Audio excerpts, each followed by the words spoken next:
Hello, everybody, and welcome back. My name is Christina, and on behalf of myosh, I am so excited to have you join us for the second session in our Psychosocial Safety for Leaders series, which is proudly brought to you by myosh, FEFO Consulting, and I Am Here. Now, today's session, Psychosocial Strategy, Boardroom, Due Diligence, and Influencing Strategic Choices, focuses on embedding psychosocial safety into leadership and decision-making at the highest level. Now, psychosocial risk isn't just about compliance issues. It's a business imperative that impacts performance, culture, and employee retention. So what we want you, or what we hope you guys gain from today, is a better understanding about boardroom due diligence, and especially when it comes to psychosocial risk. We want you guys to be able to start meaningful conversations with senior leaders about workplace mental health and embed those psychosocial safety into business strategies for long-term success. Now, to help us unpack these insights, we're joined by the incredible duo that we had last week. Marc Wright, founder of FEFO Consulting, a leading expert in safety, risk, and organisational transformation across high-risk industries worldwide, and Marc Niemes, a representative for the I Am Here tribe, a thought leader in digital learning, leadership, and business transformation. So, we really want to encourage you all to be as interactive as possible throughout this discussion. So please share your questions and thoughts in the chat box throughout, and we'll endeavour to get to you all. And if not, we will be in touch after the session anyway. So without any more yapping, let's dive in. Marc, over to you. Great, thank you, Christina. I really enjoyed the session last week, and the feedback we got from participants has been really great too. So thanks for all those that were involved. Unfortunately, Dr. Amanda, who works with us as an organisational psychologist, had a few technical issues and couldn't join us today. So I'm jumping in, and hopefully I'll do a good job, and supported by Marc. So thanks again for joining us, Marc. No problem. Thank you. Thank you for the opportunity. Excellent. So today, as mentioned, this is the second of a three-part series. And if you look at the screen today, with reference to our psychosocial maturity assessment, we're really focusing on risk and strategy, how to support and build capability, and governance and assurance. So for those that missed the session last week, we'll do a bit of a recap, and we'll provide a bit more of an overview of what we're going to be looking at today as well. Before we do that though, quick recap. So last week we spoke around how to best manage psychosocial risk, with the understanding that often there's a component of broad strategic systemic challenges and opportunities organisations face, and also operational hazards as well. We spoke around different methods to be able to assess both maturity and risk.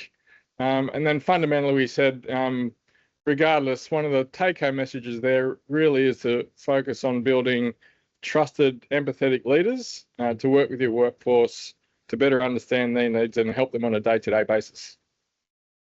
Supporting that, we spoke around a whole range of different assessment methods to better understand risk based on ISO standards and codes of practice, with the take-home message there is really try and diagnose where you're at before you start treating, with the understanding that you really need to understand some of the causations that you have within your organisation and challenges before you sort of dip your toe into solution mode.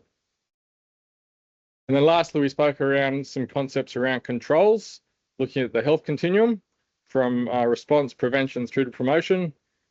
And a couple of examples there, which are basically outcomes of some of our psychosocial DX benchmarks, is managing design, particularly around conflict between roles, around prevention, trying to build high capability amongst leaders, particularly setting clear expectations with new and changing tasks. And then lastly, looking at job design, particularly around trying to promote healthy practices, giving people time, flexibility to be able to look up after their own health, be that their physical health, mental, emotional, social well-being. So there's a quick summary. Marc, was there anything else that you wanted to sort of highlight from our discussion last week? No, there was probably the one key takeaway that comes back in the discussion forums that we read afterwards was basically the practical implementations of all of that. And that like one of the regimes is effectively highlighting that it's effectively about leaders, and leaders are employees and people too. So they're not this force onto themselves.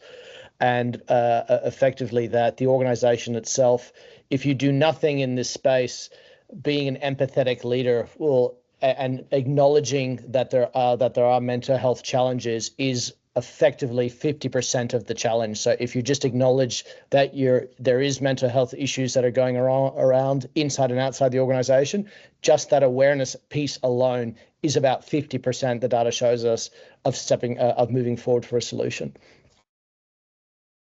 Great, thanks, Marc. So as we start to shift our focus to today, often we are asked by some of the clients that we work with is, okay, we know what we need to do around managing risk. How do we engage our boards and senior leaders to actually get on board and assist us in making improvements? So in doing that, often we find some organisations struggle to get buy-in from their senior leaders and boards. So we'll try and tackle some of the basic compliance areas. And the other typical scenario is people understand what they need to do. Senior leaders are on board and they get it. The next challenge is, well, how do we build effective leaders so we can do even better? So to do that today, we'll talk around risk and strategy. We'll talk around building capability, and lastly, that assurance piece. So Christina, no pressure. How are the polls looking today? Are they up and running? Yep, I've just launched it. So you guys will all see the first poll just there. Where does your organisation often fail with a health and safety strategy? So over to you, Marc, if you want to explain the options and explain what that is. Yeah, for sure. So I know the focus today is specifically on psychosocial health and safety, but more broadly, often psychosocial will fit within a broader strategy. So to do that, sometimes organisations or teams struggle to develop and deploy a strategy effectively. Some of those pitfalls include making a list of actions. So a list of actions is not necessarily a strategy of making strategic choices. So really understanding the trade-offs of what you're going to do and what you're not going to do. Poor change management and communication, the engagement around getting operations involved in the strategy, as opposed to it sitting with the support functions, and limiting the integration between both health and safety. As you might appreciate, there's a fair bit of crossover. And then lastly, often when organisations develop a strategy, they're focusing on the numbers and the metrics as opposed to really progressing what their strategic choices are in the first place. Metrics and KPIs are important. It's not a be-all and end-all. So yeah, a few options there. Keen to get some feedback from the crowd there. Christina, how are the responses looking so far? So far, the majority of people are saying poor change management and communication to inspire. Actually, that's equal with low levels of involvement from operations with the creation and deployment. So we'll wait for a few more people to offer their thoughts. And the other thing is, if anyone has any other things they'd like to add, feel free to just throw it in the chat if those examples don't resonate with you. We've got sort of almost over 100 sort of people on this webinar at the moment, so we've got the response rate. Please feel free to just get that done sort of quickly. But as we can see, is that poor change management and communication is probably double everyone else. If you use that as a ratio, is twice that everyone else, which really goes back to some of the other data from other reports that we've actually seen, where sort of 70% of organizations say they have these things now in place, but only 20% of the staff say they actually know about them or have integrated them into their work processes. So that's well done, group. You're not surprising. You're just on check. on point. So look, that is interesting. If we reflect on our conversation last week too, one of the poorest levers we had around the psychosocial DX was change management. So today, I guess, as we talk around strategy, we'll talk about a case for change today as well. So it might be a good opportunity, Marc, for us to perhaps focus a little bit on that too, given it's a bit of a challenge for many people on the call today. Cool, done. So as we embark on going through this first section, we'll talk around a case for change and a few considerations that organisations might want to make when they're firstly creating that case for change, but also developing and then deploying the strategy in an effective way. So in terms of a strategy, the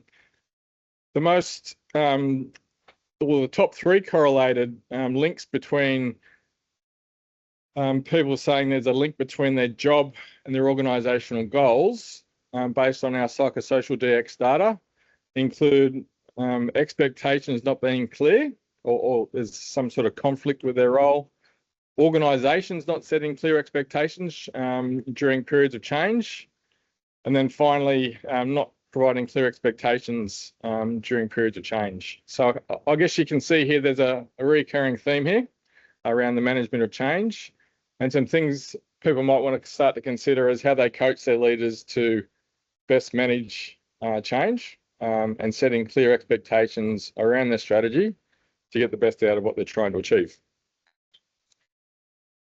So a few examples here of things to consider when you are developing a strategy. There is a fair bit of detail in this guide, so we haven't put it all on the presentation today. There's a QR code on the screen if you want to download the guide.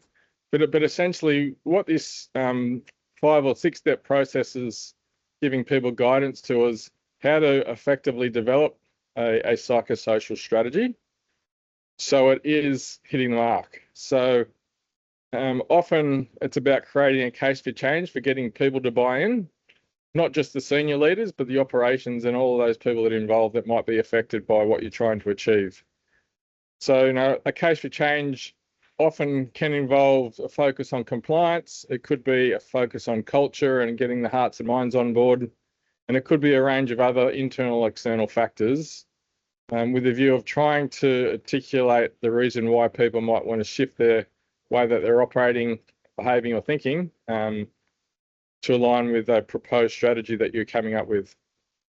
Marc, from your experience around the organisations you're working with around your learning platforms, is that often supported by a good case for change, or is it a case of people executing, I guess, a solution before they're really embarked on the change management process?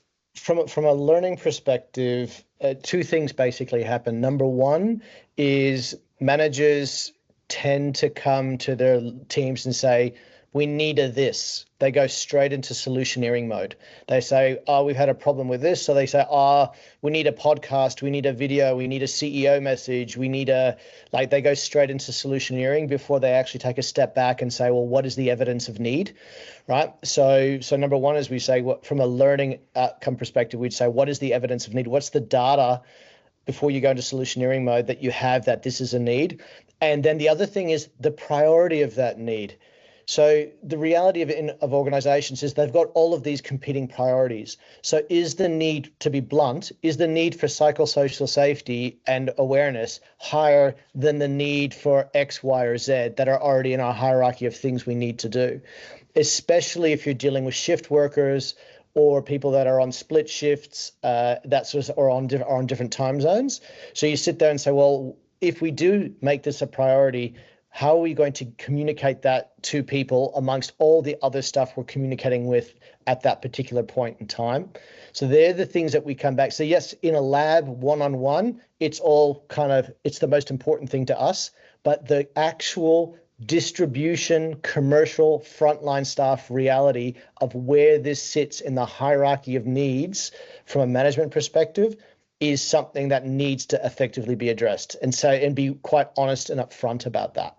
Yep, this is important, but it's number 4 in our hierarchy of needs right now, based on whatever the challenges basically are. So being realistic about that, because we kind of are immersed in it because that's our industry, but from an actual practical reality standpoint, you'd be very, very clear of where it fits and give them the choice. Would you rather us do this or not do this? What has to give way in this process?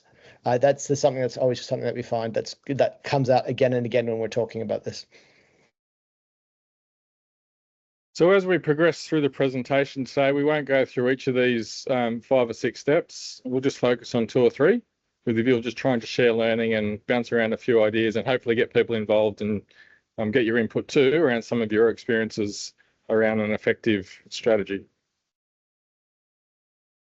So Marc, you pulled some information from Deloitte around trying to create a case for change, particularly around return on investment. Did you want to quickly explain some of the concepts here? So very quickly, in a result of the conversation, when you're going to your boards and you're having this conversation, or you're going to your managers and saying, well, okay, really simply, would you rather spend $1 to save $5, or would your organization rather spend $1 to make $5? So one is an insurance of avoiding risk. The other one is basically driving towards an outcome. So it really comes back to 80% of what we see in this sector is effectively sold on fear. The fear that we're going to be hauled before work cover or eye care or whatever. The fear that we have to basically do this. That's fine. Fear kind of gets things done, but doesn't motivate ongoing. So if you want to use fear to get going, absolutely fine. But nobody wakes up, and having done this for 25 years, nobody wakes up in the morning and says, I'm so pumped. I work for the most compliant, mentally healthy, focused organization on the planet. It just doesn't happen. It just doesn't work that way. So with Deloitte, they've basically go through and have a continuum of measurement of ROI. And basically, this is the Deloitte Mental Health and Employers. I'm happy to put the link in the chat. So if you want to basically use this data with your particular boards, but effectively the ROI ranges from 0.1, so a 1 to 0.1 relationship is not a very good one, up to ostensibly 10.1/11. And so it won't spend any time on this, but suffice to say that if you don't have time to do all of the things to get the 11 to 1, proactive mental health and support, organizational-wide cultural awareness of mental health gives you around about a 6 to 1 return. So you'd have to say that makes a really good investment. And if you have a board, there is some data out there, and I'm happy to send this out to the groups as well, it's not just about avoiding the risk, but if you're involved in selling or your organization is in a business development capacity, then you can actually have some stats for the work we've done with some of our insurers, is that mentally healthy people sell between 20 and 30% more. They actually have more outcomes in regards to sales. So there's this sort of data around ROI, around avoiding pain, or around basically driving a result. So I'll put the link to that report in the chat for to send to others as well. Christina. Yeah, thanks, Marc. I really like the idea of driving high performance, not just focusing on threats and things that might go wrong. So I guess with that in mind too, apart from focusing on ROI, there are a bunch of other things organisations might want to think about when they're managing change around this subject. It's whether or not you wanted to make a huge transformational change or just an incremental improvement. Now, that often depends on the appetite within the organisation. There could be lots of other things happening in parallel within the organisation. They may not be ready. So it's really understanding, having a bit of EQ, if you like, around where the organisation's at. Creating that case for change when we spoke about ROI, and really understanding the motivations of your business. So for some organisations that are less mature, it might be a focus on compliance and risk. For others, it might be a little bit more mature. It might be focusing on high performance. If you're trying to sell it to a CFO, it might be all about the numbers. If it's the head of people, it could be all around engagement and building performance of people. So really understanding your audience. We spoke a fair bit last week around identifying where the risk is. So then you can really be clear on the case for change. And we'll talk about where to play a little bit further today, particularly around development of a strategy. And then also understanding who's going to be involved in the change. Is it just internal staff, or are you going to involve other external people? Those that may be affected, or those that might actually contribute and help you with that change as well. So yeah, a few things to consider there as you embark on both developing and deploying a strategy in the management of change. So in terms of where to play, we're going to skip the concept of understanding your own identity as a business and your vision, just because of time, and we're going to skip straight into where to play. Now, this is looking at a micro view based on some psychosocial DX data. You can see there that as an outcome to a survey, an organisation can quickly identify where they think their blind spots are, where they need to improve, and where they can leverage things that are working really well. So here are some examples of some real data. You can see on the left-hand side, there's a spider graph showing the dimensions of where organisations may wish to focus based on their own individual results. Cognitive task demand continues to be a real struggle for a lot of organisations, particularly around work conflict. And then around those organisational factors, social factors, and other areas that psychosocial plays out, really understanding where to play there. As part of diagnosing, it's also important to understand the impact it has on specific genders, positions, business units, etc. So you can understand where to focus your attention. This is a really good example here where you can see the results based on business units, vary depending on the nature of the results. And the outcome that it has then on the worker, be it on leave intention, pain, sleep, or engagement, then also helps you understand what sort of strategy you might want to deploy as well to support your strategy. It's funny. So when you do these sort of surveys, the data that we've got coming back certainly concurs with that. I'd be interested to other people in the chat forum if they can kind of agree or disagree with some of those numbers for their own organisations, whether they see a difference. We certainly see an increase at the moment in as far as stresses around cost of living. Effectively, seems to come up sort of in the top three, and basically bullying and harassment of staff to staff. And a little bit of bullying and harassment between sort of customer and staff seems to be coming up sort of again and again. It seems to be on the increase. It went down for a while and then it basically has come back up around the stresses. So some of the information you see on the screen is the result of an index in terms of performance. The numbers you're seeing in the bottom of the screen there in the middle around business units for a particular organisation, their participation rates.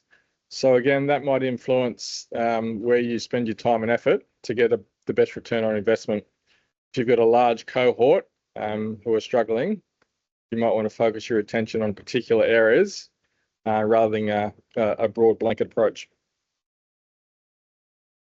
So as we move towards the support and building both capability and capacity, we'll talk around a range of organisational and operational factors that you might want to think about as part of building that capability and capacity within your organisations. Before we do that though, Christina, we've got another poll here. If you wouldn't mind helping us out there, Christina, that'd be great. Oh, good. So the next poll you guys would be very much appreciated if you answered is, when deploying a health and safety strategy, does your organisation evaluate both capacity and capability? So capacity is adequate time and space available, and capability is appropriate resources coordinated. So if you could all pop your answers in there, I'll let Marc and Marc elaborate a little bit more. As recently as yesterday, I was in North Queensland talking to a senior manager, and one of the things that they've successfully done is they've actually pulled back on the amount of activity they're doing around the deployment of their mental health strategy, with the understanding that they believe the organisation just didn't have the capacity to do things well. And in fact, the unintended consequence of doing too much was not only did the strategy not deploy effectively, it actually had an adverse effect on the people themselves because they just didn't have time and it increased the time pressures. So, I think it is really important to think about not only the capacity and the people's ability to actually roll out new activities, given that often these things are not core business, but also the capability of not only the people, but the other resources within your organisation as well. We've had a sort of similar response for both, but no seems to be taking the lead with 53% of people. Leanne actually mentions it often leads to bringing in external providers. And then Carl goes ahead and says, this question has some other factors which make it difficult to provide a straight yes or no. Yeah, that's fair enough. There's lots of variables to consider, but nevertheless, it sounds like, based on the feedback, that evaluating this as part of that change process and the rollout of a strategy is a serious consideration. Thank you, everybody. So we'll talk a little bit more around different aspects to both capacity and capability in a moment, to help those people in the call to think about how they might apply it within their organisations. So in terms of capacity, last week we spoke around the job demand, job resource model, particularly as it relates to the impact on the worker's mental health. So often there's a balance between how fast you can go based on the organisation's capacity and their ability to actually get stuff done.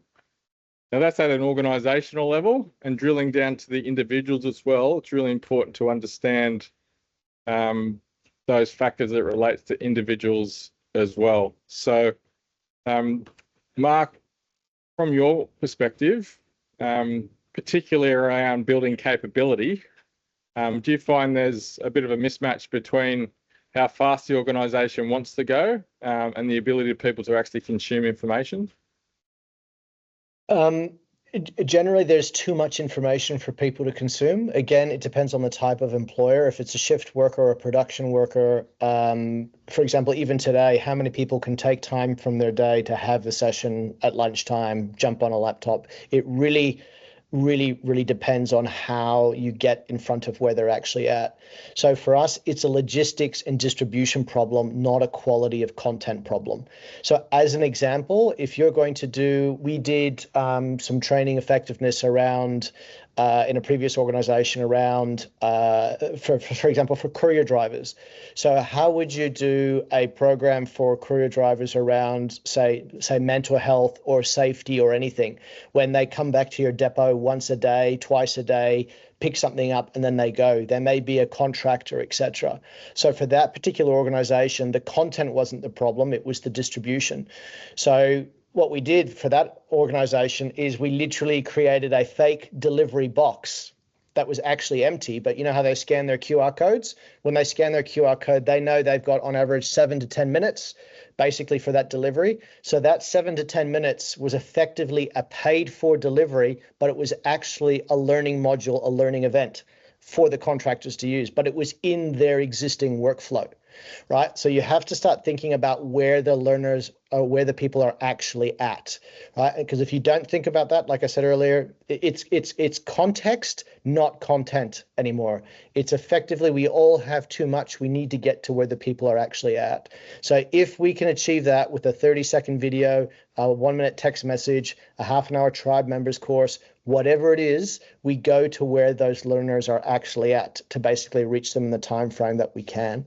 And that's the thing that we actually find. It's a logistics distribution problem. I would rather have, excuse the language, I'd rather have 80% effective resources hitting 100% of the cohort I need to than something that's 100% accurate but only hits 70 or 60% of the actual cohorts that we need to get to. So that's where we have a bias towards distribution, where people are actually at. Yeah, look, that's a really good example of creating space, time and capacity before pushing out an initiative to ensure that it's as effective as possible. So thanks, Marc.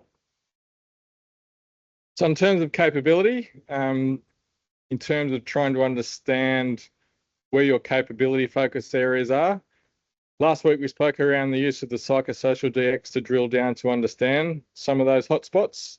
And we also spoke about potential levers for action, particularly around change management and the other 12 levers available to be able to focus around making potential improvements and building that capability. In terms of that health continuum we spoke about, again, trying to be really clear where you want to focus your attention to build the right capability in the right areas at the right time. And to take that concept a step further, often we see organisations resort to developing more process or getting I guess not getting the balance right around the selection of different solutions and bogging people down with more complexities as opposed to making their life easier. So some things for people to think about is what we often refer to as the 4 Ps. Process is really important, but building the capability of your people, the plant and equipment that's available to make organisations and individuals' life easier, and also the place. You know, if the workplace environment isn't great, be it the conditions and the experience, often that can also lead to suboptimal performance of your workers and teams as well. So getting that balance right around both selection of where to play and then how you go about building the capability in what areas can make a huge difference.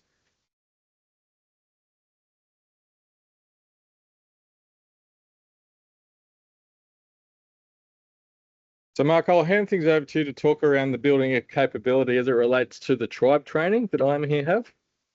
Yeah, so everyone who attends these webinars has access to the tribe member training. So we deployed this to over 750,000 people around the world in basically 6 continents, a crazy amount of languages.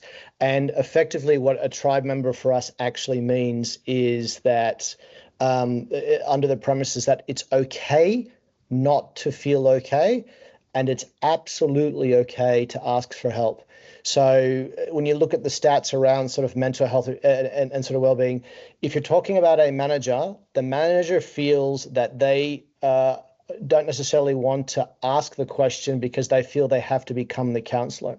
So that's not the case here, is that when you go through something what we call like a tribe members course, it's a very short sort of 15-20 minute basically module based on the premise that that you show you care, ask the question, call for help if you need to. That is the whole premise of a manager's responsibility in this as a step 1. If they want to take it further, you want to go into medical, so mental health first aid, you can do all of that. But it starts as a step 1 that if we can basically reach people and give them, as you say, the courage and confidence and clear skills to actually just deal with this issue at a manager level, you are effectively 60, 70, 80% of the way there. And in our last webinar, we talked about like what are the sentences managers can use in dealing with someone to actually avert something from escalating into sort of a full mental health type situation. So it's for us, it's about being simple. It's about being present. It's about slowing down at that particular point in time where people are actually at. As an example, for example, if you're dealing with an educator for teachers, they typically cannot leave their job or their post. So it's very, very hard to give them 1 or 2 hours of training. Maybe it's on a training day, sort of once a quarter, etc. So that's fine. But the feedback they give to us is they need something from their mental health perspective that they can do in walking from the car to the front door, walking from the front door to the classroom, walking from the classroom to the admin building. These are the practical distribution things that are needed at the front line of that workforce. And it's also the same in healthcare. It's also the same in retail, etc. So we would rather work on that distribution, as we said. So you're all entitled to go and do your free tribe members course, and we'll send you the link that you'll see at the end of this as well, where you can all jump on and basically do that. Yeah, thanks, Marc. And I guess it reinforces one of those key messages around building trusted, empathetic leaders as a foundational step to improving psychosocial risk within the organisation. Here's a really good example around the outcomes of a maturity assessment that we did with an organisation.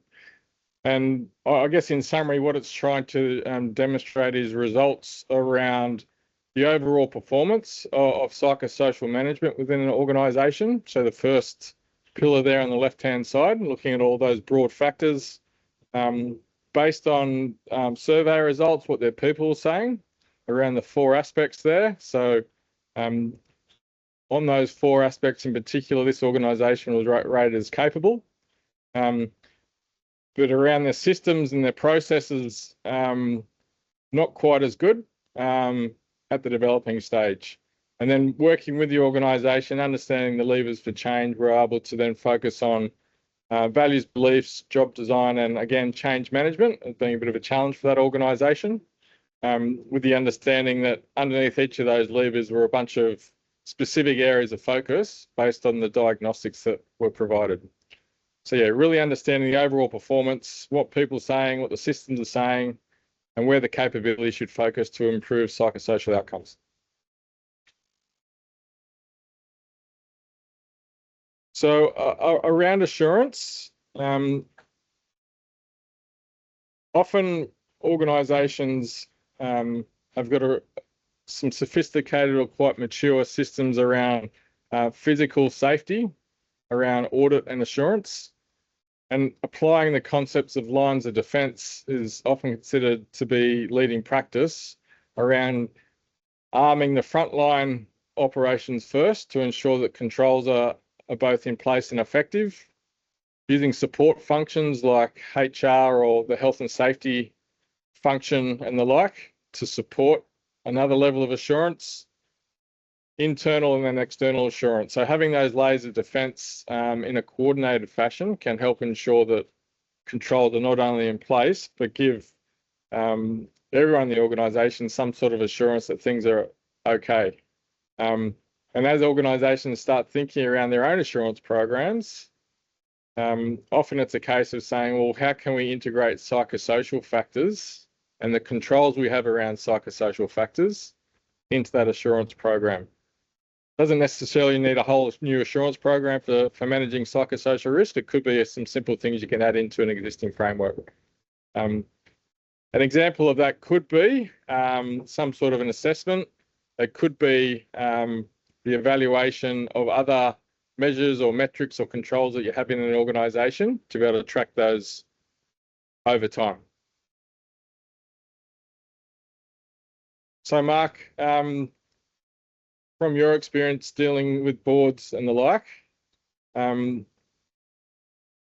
you got any experience around senior leaders or board members having a level of comfort that the controls in and around mental health are managed really well? Unfortunately for us, it really, we were talking about this earlier, when I say unfortunately, it's whether it's deemed, I think we may talk about it a bit later, is whether it's deemed a board responsibility or a board issue. So is the mental health of the organization a board issue, or is it an HR manager or a safety manager's issue? Is that something the board needs to basically be aware of around the performance? Because generally boards are designed to have overview. They're not supposed to have operational control. They're basically supposed to have an overview and governance around the organization. So those, what we find works really, really well is, I mean, it'd be good to have a look in the chat, how many people are actually going to their boards directly, or are they going through their executives to give the data? And is it a push or a pull? I'd be interested if anyone has experiences where the boards are coming to you saying, hey, we need some data out this, we're worried about it. Or are you pushing the agenda onto the board saying, well, this is something you need to be aware of. This is something we need to basically effectively work on. I'd be interested in the chat if people come back to what their experiences in that sector. For us, generally speaking, if it ain't broke, don't fix it. Most are not incredibly proactive unless it has some sort of outcome that they're worried about. Certainly, boards and executives in the industries that we're in highlight a couple of key factors. Number one is we effectively want to stay away from any of the regulators if we need to. Number two, the second concern is around staffing. and basically, do we have the right staff that are qualified at the right time? And number 3 is keep us out of the media, right? I don't want to be dragged before the media for anything that relates to this from a bad workplace perspective. They're the 3 that come up again and again and again. That we see from most boards at the moment. They're the things that tend to keep them awake at night from a risk perspective on this side of the ledger. That's a good point, Mark, around the focus on boards. I guess the nature of the control and assurance could also vary depending on where you sit within the organisation. So what the boards and senior managers have got visibility and monitoring over could be very different to a manager, supervisor, or a frontline operator.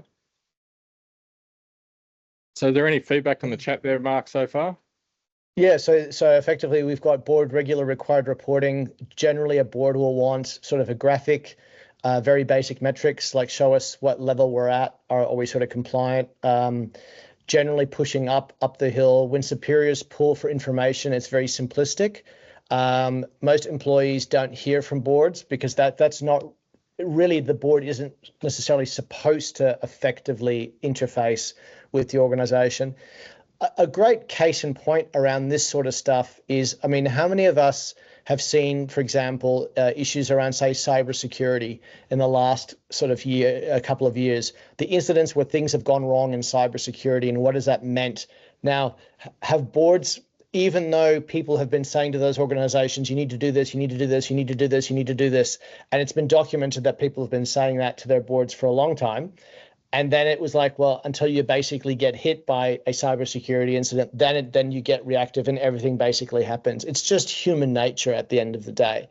So as long as you can say, you can go to the data and say, and it really comes back to, is this organization an organization that wants to make things happen culturally, or they just want to avoid things basically going wrong, right? So it really comes down to what type of organization. If you're a government department doing this particular thing, you're not commercially motivated, you want to stop the claims, you want to stop the absenteeism, you want to stop the presenteeism, you want to effectively solve those challenges. Whereas if you're an upstart company that's trying to drive culture and get the right staff to come and work for you, then all of these things tend to be what we call it sort of moving towards something. They're moving towards an objective. So they effectively want to inspire people to basically join that outcome, if that makes sense. So from a board perspective, generally they don't interface with the executive or the employee, but they should interface with the executive around the structure and the framework. So each organization is very different. Like the feedback from the messages here is like, generally speaking, for this audience, we don't hear from the boards. Well, let's move towards talking about due diligence then, given the discussion around boards. We've got about 15 minutes left, so we'll have to zip through this last section to make sure we've not taking up too much of people's time. So we'll start to focus our attention now on how organisations can support officers in particular exercise due diligence, but also be effective leaders. So quick question, Christina, if you don't mind. This is the last poll for today. Yes, yep, our last one for today. Does your organisation maintain a list of officers? And if you have a look on the screen there, you can see what an officer is described as, to give you a bit more reference. So we'll wait for a few more votes to come through.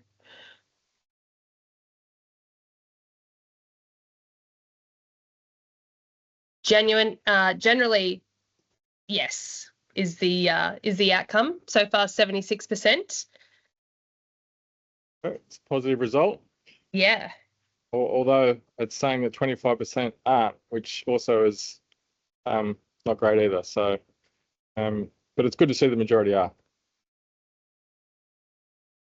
So I guess with that in mind, the intention there is to get to people, for people to understand, I guess, in principle, what an officer is, if they don't already.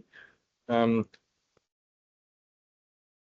as we start talking around due diligence, there are specific legal obligations for directors and officers within organisations.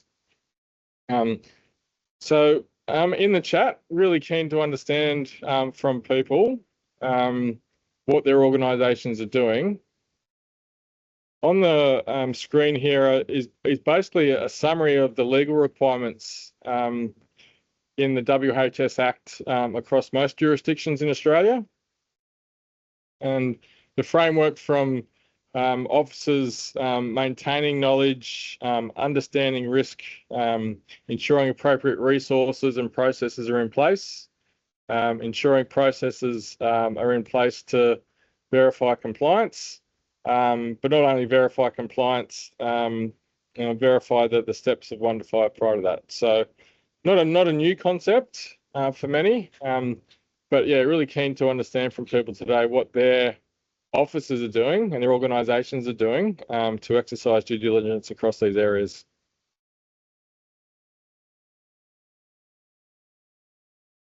So Marc, can you see the chat there? I don't have any visibility. You might be able to hopefully. Yeah, I can see that, and Christina can see that as well, I assume. So Christina, is there anything else you want to go through? Yeah. Yeah, so one of the main responses was it's also as per WHS regulations across the entire Australia.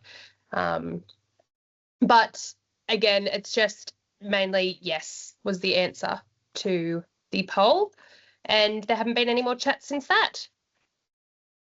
Cool. So as per those standards, can you hand on heart say that your organisations could even complete that simple table?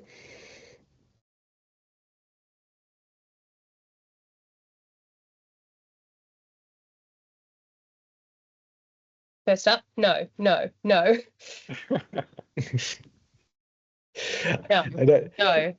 So come on, there's got to be a yes out there. So it's literally the reality of the front line. We do a lot of work in like technical labs where it works in the lab, it works under these conditions, right? So we had a yes, yay, right? So it's like you're always I don't want to be the person that always looks for a fault in a system, but if you want to improve something, you basically you have to basically sort of document it, right? So if you look at those sort of things, being able to ensure that are implemented, it really is that the data is becoming really clear, is that we're getting to about 70–80% of people are beginning to have some sort of system in place to look at aspects of this, but their organization says the communication of that or the linking to the individual job function is not there. Right, it's like I didn't know where to go for this, and so it's not the fact that it's a document sitting in a SharePoint directory or in a book sitting in a room back in the central depot or something. It has to be accessible where people are at the front line, and they have to know it basically exists. So how we can do that, how FEFO can do that, how you do that is the secret sauce. Knowing that you need to do it, that's where you get the data there to show what the problem is, and then how you do it, how you implement it, is the secret sauce of working with people like FEFO and others and everyone else on this call. And it's different for every organization, right? So every organization can do this. Marc, if we can just maybe, given that there's a lot to know, maybe give some examples if people haven't added to the chat, is, for an officer to demonstrate due diligence in this space, for them to understand knowledge around WHS and psychosocial risk, a really good example would be to organise some sort of briefing around officers' obligations that actually includes the new psychosocial requirements. We spoke a lot about understanding risk in our previous webinar. So it's how to inform and get that information in front of board members so they can then demonstrate that they've not only received but considered and taken action around what those risks are. So we won't go through it all, but if you can work with your organisation and your officers to really map out some examples of what you can practically do around these due diligence requirements, it'll go a long way to ensuring, I guess, basic compliance for the officers in the organisation. Hopefully, the buy-in you need to implement any sort of improvements that you're carrying out. We've got about 10 minutes left. So the previous slide was around due diligence legal requirements. This is taking it a step further with the understanding that for some organisations, they've got the basic compliance, right? Well, how do you take it to the next level to actually build effective capability and leading due diligence within organisations. So a few examples here is really getting your officers to self-reflect on their own leadership capability, particularly around how they're demonstrating leadership around the subject of psychosocial health and safety. Already we're saying 75% of people on the call are saying that their officers are documented in some sort of list and maintained. The next question to ask yourself, well, are they actually trained, and are they actually aware of their own obligations around this as well, and tracking to make sure that's in place. Understanding roles around who actually owns psychosocial risk at different levels of the organisation, and often that forms part of a broader risk appetite statement for boards, and ensuring that psychosocial actually sits within that psychosocial the risk appetite statement, and there's a clear tolerance for what boards and organisations are willing to accept and not around this topic. And then incentivising boards so they are, and senior leaders, so they are, I guess, demonstrating the behaviours that are desired. So some of those incentives could be recognition, don't necessarily need to be a reward. Often there's unintended consequences of providing monetary bonuses around various activities, as opposed to recognising different people in the organisation around the behaviours that you want to see. And then lastly, having some sort of method to verify that the controls in place are not only available, but also effective as well. So this is just basically taking the basic due diligence requirements and going a step further.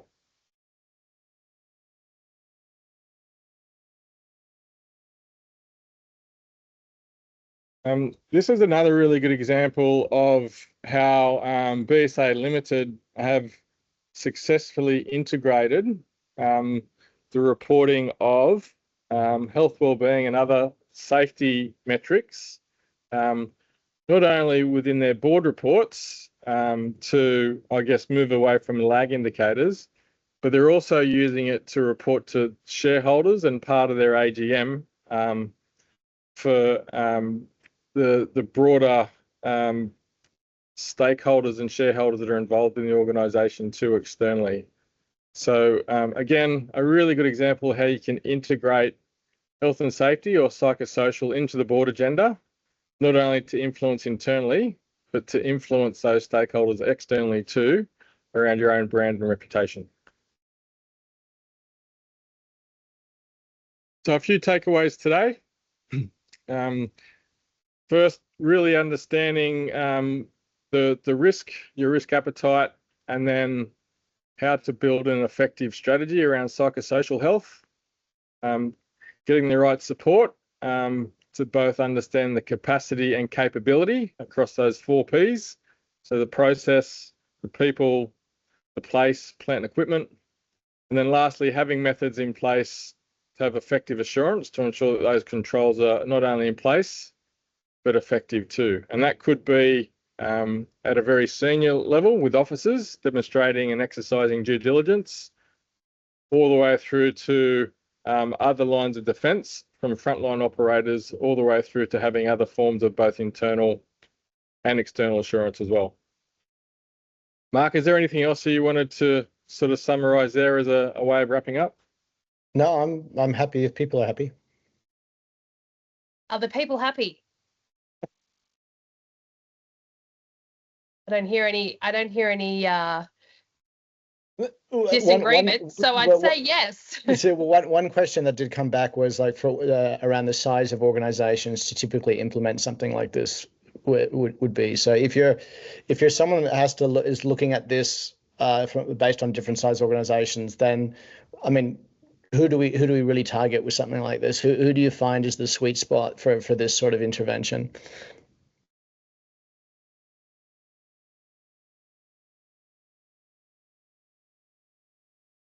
So Marc, was that a question for the audience? It's a question for you. The sweet spot. The sweet spot to implement something like this. So you've obviously got a wide cross section of people on this particular call. So one of the feedback points was like, okay, we've got all these, like, what size organization do you really need to be to put in all these controls? Like, is it, if you're, if you're just a industrial company with sort of 5 or 10 staff, how do we basically do this versus whether if we're a large organization with hundreds of staff? Yeah, I mean, it's a fair question. I mean, the short answer is all organisations have the obligation. How that then plays out needs to be sort of commensurate with the size, complexity, and risk of the organisation itself. So, understanding where the context of the organisation, their maturity is going to be really important, because it might have an unintended consequences if you go too hard too early. I think it's a case of really engaging a good cross-section of people in your organisation to see what's going to resonate with them. We spoke last time around the simplicity of having a barbecue and pizza to engage organisations around this topic, all the way through to more sophisticated programs. So it's definitely not a one-size-fits-all. But notwithstanding that, I guess all organisations have an obligation to some capacity. Yep. So there was a question there.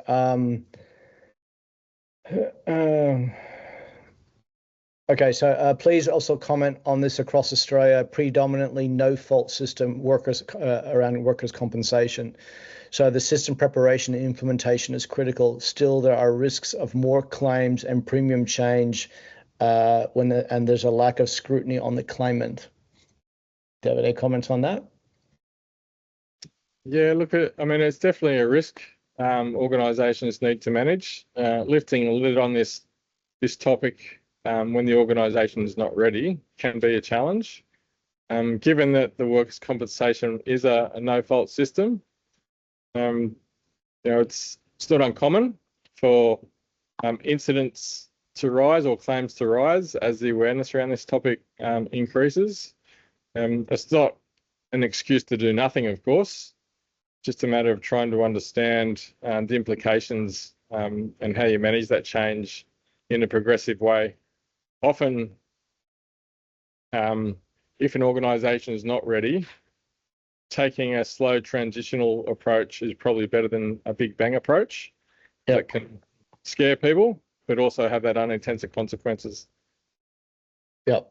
And if you look at the claims data, so the mental health psychosocial sort of claims data from the insurers that we work with is that growth is the largest of any subsector.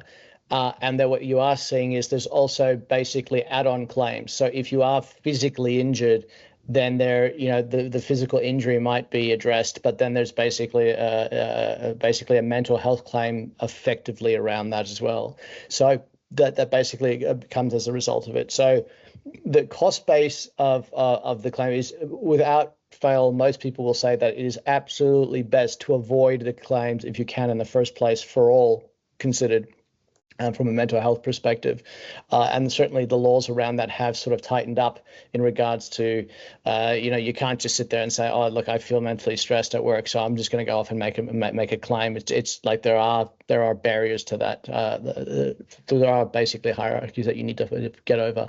So it is something that but by all means, we've sort of hit our finish time. But by all accounts, an organization that is aware of their obligations and is aware of basically the need for empathetic leaders perform better than those that don't. So at the end of the day, that's what we're trying to inspire. It doesn't have to be overly complicated for the organizations that you deal with. Definitely. And it's all about education as well, and just knowing at the end of the day, isn't it? Like knowing what's out there and things like that.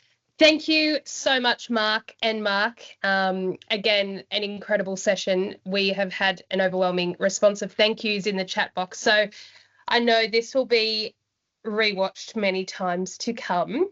I have made a list of everybody who mentioned that they would like to catch up on last week as well if you haven't already. So I'll add you to that list. I'll send out a link to these slides as well shortly after this session. And we really, really, really encourage you all to register for the third and final session next week. Same time, same day, so Thursday at 1 o'clock, New South Wales, Australian Eastern Daylight Savings Time, and we'd love to see you all there. Again, if you have any questions for either Marc from FEFO or Marc from I Am Here, please get in touch. And as always, I hope you have a wonderful rest of the day. Thanks, guys. Thanks, Christina. Responded to, we will basically reach out to you directly from the chat. We will go through that as a team.